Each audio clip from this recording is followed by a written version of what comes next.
today I would like to take you with me on a journey through the myth of public space. And therefore, I would like to ask you just for a second to close your eyes, really, and to imagine your most favorite place out there in the city. Could be a plaza, a street, a square. Just close your eyes for a second and imagine. Now, please open your eyes again. Maybe you have been sort of thinking about one of these green niches with one of these sort of stunning views Vienna has to offer. Or maybe you found yourself back in sort of a situation with very many people in a busy square and very many people that you don't even know. Or you find yourself in a relaxed and familiar situation with friends and family. And that's surely the point when time gets lost and the hectic of the everyday urban routine is past. And that is as well surely the point when your imaginations might drift to something that our society is trying to give its best for, a participatory, inclusive, and first and foremost, democratic public space. These qualities are the starting point of our joint journey for the next minutes. I think these qualities are not something that we can take for granted.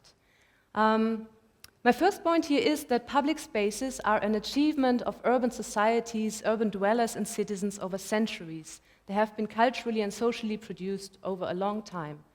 And my second point here is, if we are honest to ourselves, every one of us has had sort of enchanting as well as disenchanting encounters in public space.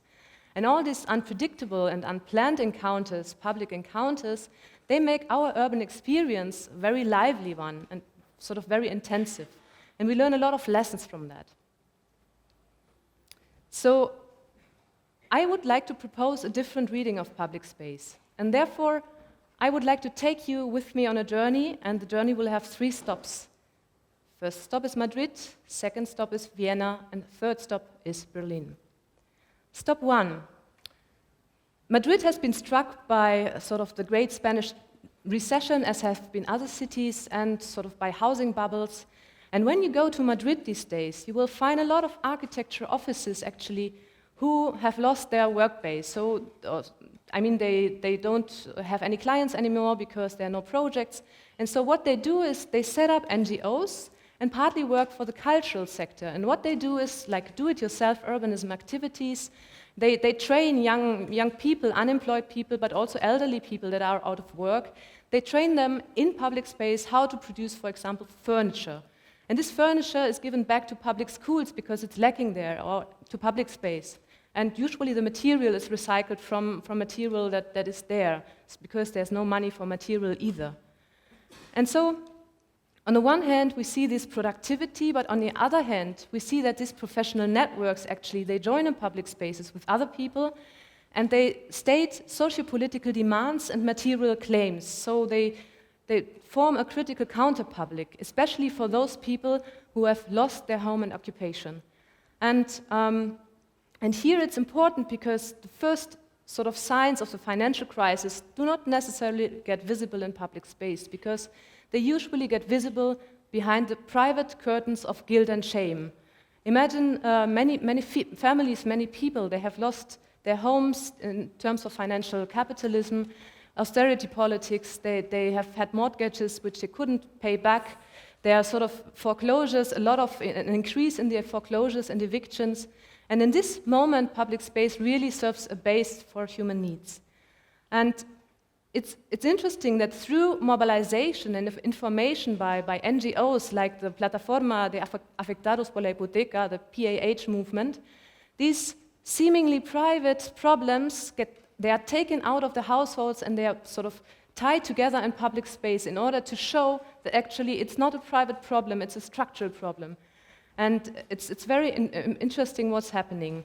So what we can learn from Madrid is, on the one hand, that public space, yes, serves in the ideal type sense as the geography of the public sphere, because there are critical counter-publics and that challenge politics through setting up the political. But on the other side, I think what many people don't see is on an everyday basis, in cities in crisis, public space serves really basic human needs.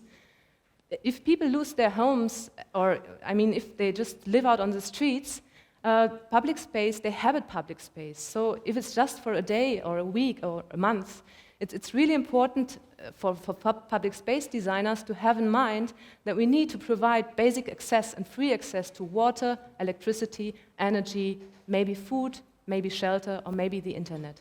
And that's something I think that's sometimes forgotten in public space design, and we need to keep that in mind. Stop 2, Vienna. Vienna is currently developing smart approaches to innovate the urban society. And if cities are considered key transformative agents, and that has been written in a report by the European Commission, in boosting innovation, it is public spaces within these cities that offer the mix and potential of the many creative spaces, the many social spaces where people meet, and the many creative sparks. And here, public space is thought to boost new visions of sustainable, smart, and inclusive growth, and that's, again, 3 goals that are part of the European agenda. And I have been involved in sort of innovation debates in both Vienna level and sort of at the local city level, as well as on the national level. And what I see here is that there is a spatial turn in these innovation debates. And public space comes into play because they help tacit knowledge increase by the meeting of minds and the meeting of practices. And this happens through face-to-face encounters, as you see in the image. And there is a new trend which seems quite obvious because there's a lot of open innovation talk when it comes to public space, because it might be very much related to open source movement, etc. But I think this can result in a quite conflictive or in an unhappy marriage. Why? Because there is a very narrow conception of open innovation. The opening of innovation process serves basically private companies to minimize their risks and externalize their costs. They get many ideas from people. But at the same time, I mean, their basic interest is to increase their own innovative potential and performance, and I mean to enhance their revenues through user involvement in the early stages of the process. I would suppose, and that has been as well sort of the result of the debates we had on the city level in Vienna, to really work with a wider conception of open innovation. That means we need to envision processes that serve a social, a civic, or a public benefit. And for example, the creation, as we have seen in Madrid, of new labor markets or creative dialogue. And we also need really to increase, or this wider conception could help to increase the general innovative potential of urban societies at sort of all stages through the process, including its results, so a more radical open access strategy. And what I'm calling for here is to widen this conception of open innovation in public space, to include as many people and as many social niches in the city as possible. And this inclusion needs to take place on sort of eye-to-eye level, establishing mutual trust. And I guess those groups that are getting involved, they are not just contributors, but they are one of the key agents of this to socially innovate the city and to create new labor markets in which they themselves can have a stake. Coming to Berlin. Recent studies have shown that in Berlin, sort of public spaces have become one of the core arenas for capitalist restructuring in the last 30 years. And this is why, on the one hand, capital in times of transition, Berlin has been facing a lot of transitions, capital searches actually for new niches that have been previously protected, for example, by state regulation. And you see that, for example, with all the public-private partnerships for public hospitals, public prisons, public streets, and this affects public space also. And these public spaces in Berlin are seen from the perspective of the corporate companies as a playground to explore new consumer markets in the post-Fordist city. And at the same time, we see that there is an increasing inequality, because some reports, again by the European Commission, have stated that in the cities in the global north, we face increasing urban inequality or inequality in urban societies since the 1980s. And this leads to increasing precarization and poverty as well. So there is, and this is sort of traced back to a growing imbalance between pay increases and productivity increases that results in a decline of labor's share of added value. So how does it affect planning? You see this sort of tendency in planning as well, because in planning, those who are sort of willing or able to consume are partly prioritized over those who are not able to consume or not willing to consume. And in planning and urban development strategies, this especially links, for example, to a shift in the language that we use as planners and designers. So they don't talk anymore about city publics, but they talk about target groups. A target group coming from the business economic sense is actually something you set up in order to address a potential market and to find your clients and in order to sell a product. So talking about target groups is something very different than talking about city publics. And yeah, that is my next point, because I think in order to understand that, I would like to invite you to dive a bit deeper into this depth of sort of privations by offering you two citations. The one is from Pierre Bourdieu, and he has already stated in the 1980s that the fate of groups is bound up with the words that designate them. So actually, when there's a shift from city publics to target groups, for example, that is already an issue we need to analyze and we need to be very careful of. And why is this relevant for the empirical study of urban inequality in public space? And my second citation I have brought for you tonight is that from Imogen Tyler, who has recently published a very nice article on classificatory struggles. She says that inequality is actually the problem that the concept of class describes. So what she proposes is to reintroduce a new approach to class analysis into our understanding of the city and our understanding of the society in order to be able to pin down these sort of increasing urban inequalities that we have even in the wealthy countries of the global north.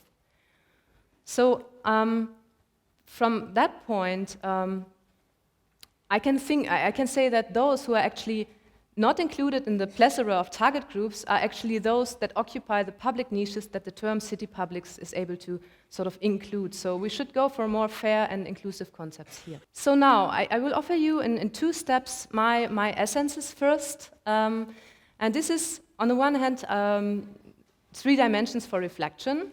So if we think about this understanding of public space, the spatial arts, architecture, planning, urban design, they are usually using an ideal type approach to public space. And whereas the social sciences critically inspect the urban realities that public spaces offer, and sort of as distinct from that ideal type character. And we have, as I was mentioning, a quite new approach that comes from rather a business administration focus on microeconomics that tackles public spaces as a new target area, as a vehicle to facilitate risk outsourcing to the civil society, and as well to create new or to address new consumer markets. So that is the first point. My second point is that I would like to offer you 3 dimensions for action. Coming from Madrid, and this is especially to those of you who are sort of getting engaged with public space design and planning. It doesn't matter if you're a trained planner or designer, or if you're a citizen who's taking part. I think you can counteract spatially against violations of basic human rights in public space through your designs.